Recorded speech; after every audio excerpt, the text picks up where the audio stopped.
Previously on Struggle. My gosh, literally the hardest map of the entire series so far. Part 2 of Map 15. Absolutely unbelievably brutal ambushes that just go from mild to absolute insanity. I mean, when they're teleporting you in that many items, you know you're in for it. Especially when he starts hiding archviles in the middle of everything. Good grief, is this a wake-up call to a new type of WAD? Sheesh!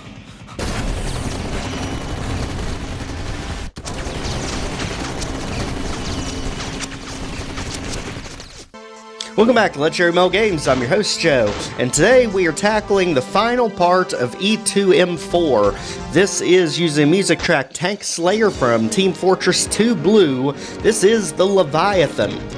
So, this map literally goes by many different names. You can call it MAP32, you can call it MAP15C, you can call it E2M4C, whatever you want to call it. We're getting that drill that's literally right behind where we started. And while we're at it, let's go ahead and get the second secret before we even get out of this initial area. Pull that down, hit the switch, and we get ourselves the Soul Sphere and the Assault Rifle and Grenade Launcher both. That way we are heavily armed because this map is the grand finale of what the last two have been building up to. So, if you haven't followed the story of the last two episodes, absolutely check out Map 15 and Map 31. That's parts 1 and 2 of this 3-map adventure. Basically, we teleported to the Scorching Sands in the cave, which was the main part of the level. We worked our way through there, through the chapel, to get the teleporter here into the blue abyss of Antaresia. Now, we are here to take out the boss, and that is going to be the Leviathan, aka another asset from the Hexen series. And if you don't know what I mean by that, the Aphriest in this series is really the Dark Sorcerer from the Hexen games, except without the explosive finish when you take them out. Don't worry, we are going to see a ton of Aphrists in this map. This is literally, I think, one of the best maps that has ever used them so far. As you can see, most of the enemies here are going to be of the blue variety, so Aphrists, the Antaresias there, the snake creatures, and the chain gunner elites, which are so annoying in this map. My gosh, they literally seem to pop out of nowhere when he teleports them in. And as you can see, we have two different sides to this arena that we need to get the item from. So we have the Soul Sphere over this way. You also have the Aphriest turret up there. It does not count as a monster. It literally just keeps shooting Aphriest blasts at you constantly. And what's really crazy about it is, if you play this map with no monsters, that Aphriest turret is still there shooting at you. So, I don't know if it's considered a decoration or how Antares did it, but really, really cool. As we go ahead and take out the Dark Sorcerers, aka the Aphrists, just like in Hexen, they are not too much trouble here. And now that that's taken care of, we need to go for the other switch. Be careful, this one is brutal, because again, we've got chain gunner elites, we've got way too many meatballs. And up there, we have ourselves another Soul Sphere. He is getting us ready for this boss battle, and the sad thing is, the boss we're facing in this map, the Leviathan, is actually going to be a regular enemy later in the series.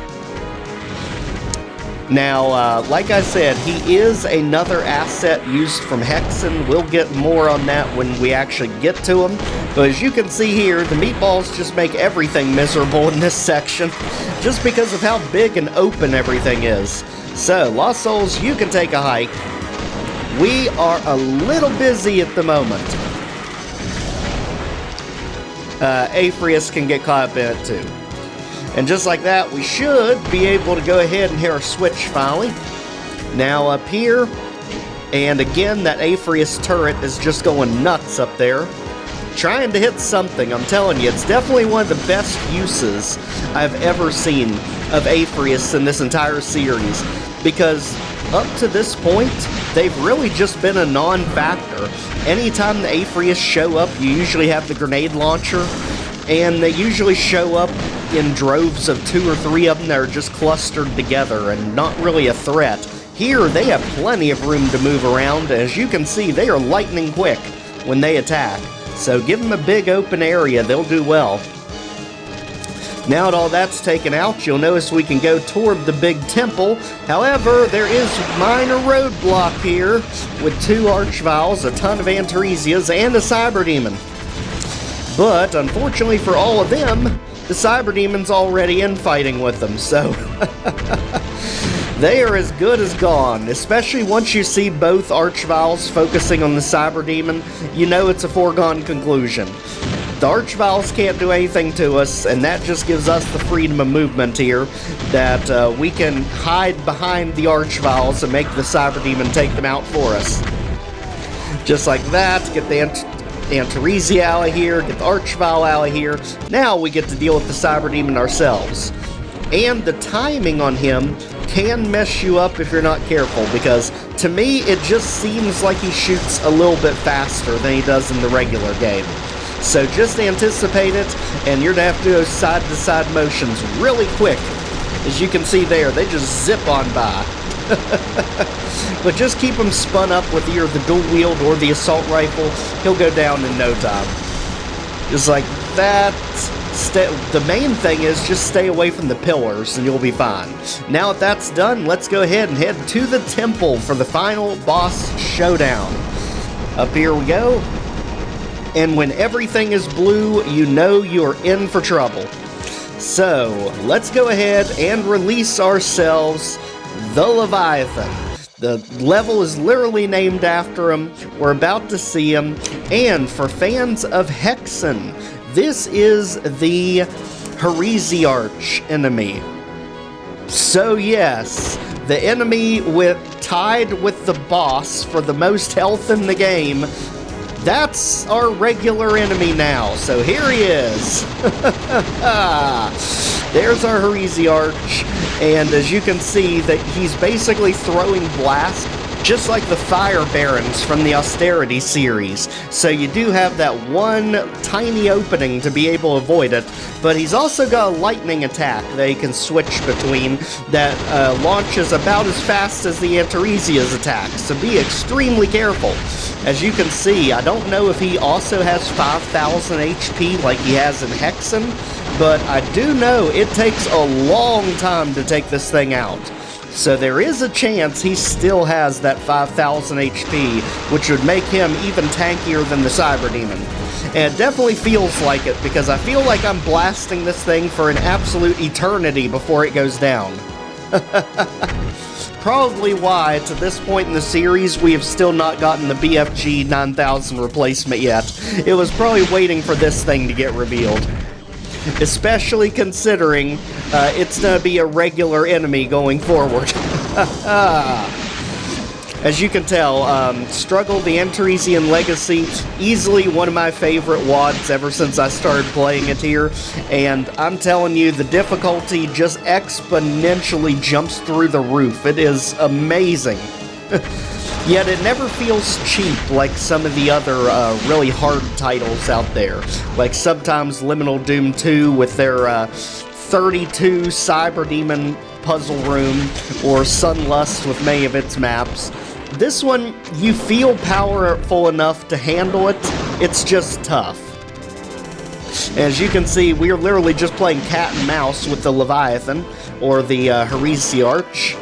Let's go ahead and keep dodging around here. We've got to get better weaponry.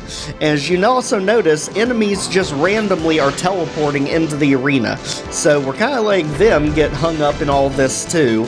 As you notice on the sides, we have ammo for the assault rifle. So that's definitely our best method of attack here against him. And just like that, he should be about done with all this. And if he's not, daggone it, the Antaresia and the Hell Knight's to help us. I'm telling you, just how fast he is reminds me so much of the Archvile. his speed is just astronomical. And also I noticed that I guess they kept his gimmick the same as the Hexen series, because I don't think I've ever seen him stun lock. I don't think he has a pain chance.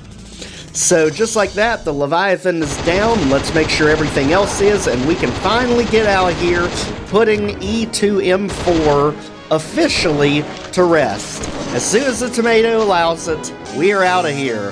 Outstanding, outstanding series of maps by Antares. If you've not already checked out the other two, I'll have them in the end card here. Please check out the Struggle playlist. Like, share, comment, subscribe, and we'll see you next time. Take care, everyone.